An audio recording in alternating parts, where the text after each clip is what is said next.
Жексенбі күні әлі қараңғы болған кезде Мағдалалық Мәриям жартастан үңгіп жасалған қабірге келді. Сонда ол қабірдің аузын бекіткен дәу қақпақ тастың орнынан алынып тасталғанын көрді. Содан Мәриям Шимон Петрге және Исаның жақсы көрген шәкіртіне жүгіріп барып, оларға: Біреулер мырзамызды қабірден алып кетіпті. Оны қай жерге қойғанын білмейміз, деді.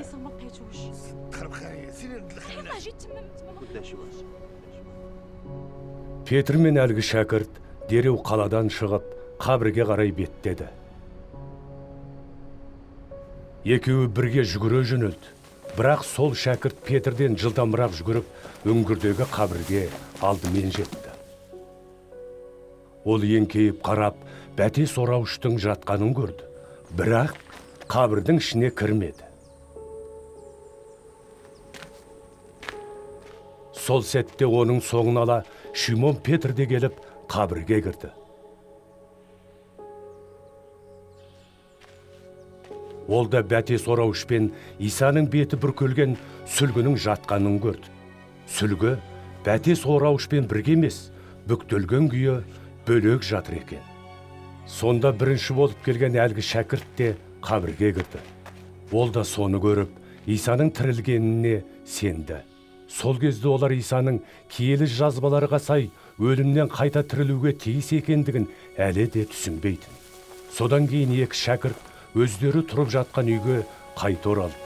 Ал Мәриям үңгірдің алдында жылап тұрды. Жылап тұрған ол қабірдің ішіне еңкейіп қарағанда ақ киімді екі періштенің отырғанын көрді. Біреуі Исаның мәйіті қойылған жердің бас жағында, екіншісі аяқ жағында отыр екен. Періштелер Мәриямға: «Қарындас, неге жылап тұрсың?» деп тіл қатты. Ол: біреулер мырзамды алып кетіпті. Оны қай жерге қойғанын білмеймін, деді.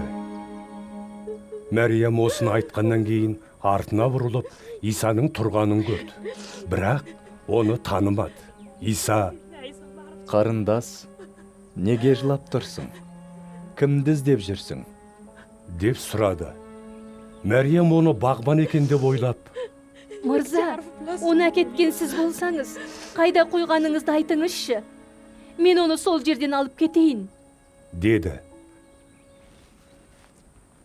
Сонда Иса оған: «Мәриям!» деп үн қатты.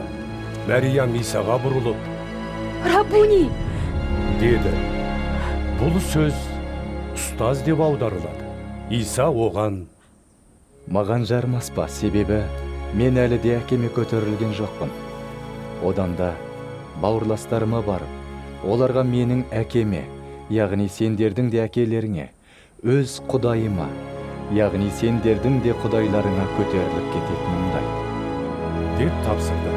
Мағдалалық Мәриям шәкірттерге барып, өзінің емізді көргенін және оның осы айтқандарын жеткізді.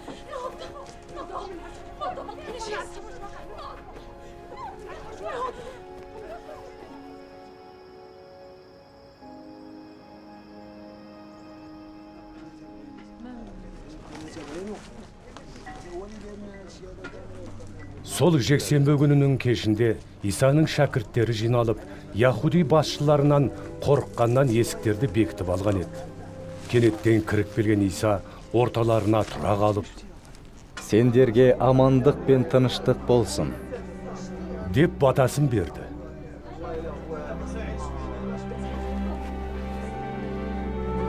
Осыны айтқаннан кейін Иса оларға екі қолымен бүйірін көрсетті. Шәкірттері иелері мәсіхті көріп қатты қуанды. Иса оларға тағы да: «Сендерге амандық пен тыныштық болсын», деді. «Әкемнің өзімді осы дүниеге жібергені сияқты, мен де сендерді адамдарға жіберем». Осылай дегеннен кейін Иса шәкірттерінің бетіне демін үрлеп: «Киелі рухты қабыл алыңдар. Кімнің күнәләрін кешсеңдер, солар кешіріледі. Ал кімнің күнәләрін кешпесеңдер, солар кешірілмейді», деді. Исаның 12 шәкіртінің бірі сыңарлас деп те аталған Тома, Иса оларға келген кезде араларында жоқ еді. Басқа шәкірттер оған Біз иемізді көрдік.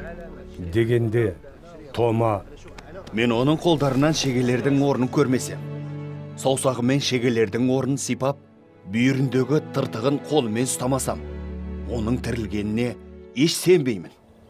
деп жауап берді.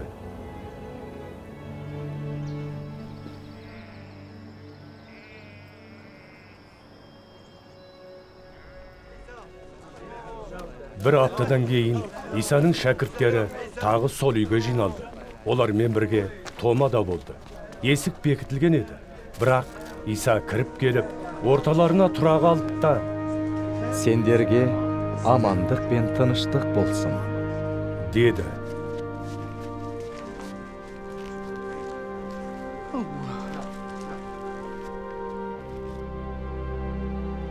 Содан кейін Томаға Менің қолыма саусақтарыңды тигізіп қара, алақаныңды бүйіріме қой, және сенімсіз болмай, сенетін бол. деді.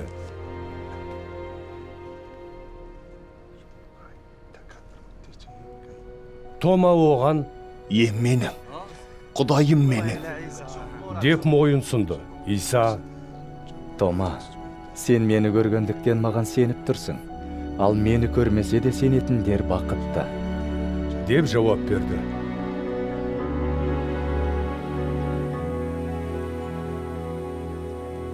Иса шәкірттерінің көз алдында осы кітапта жазылмаған басқа да көптеген кереметтер істеді.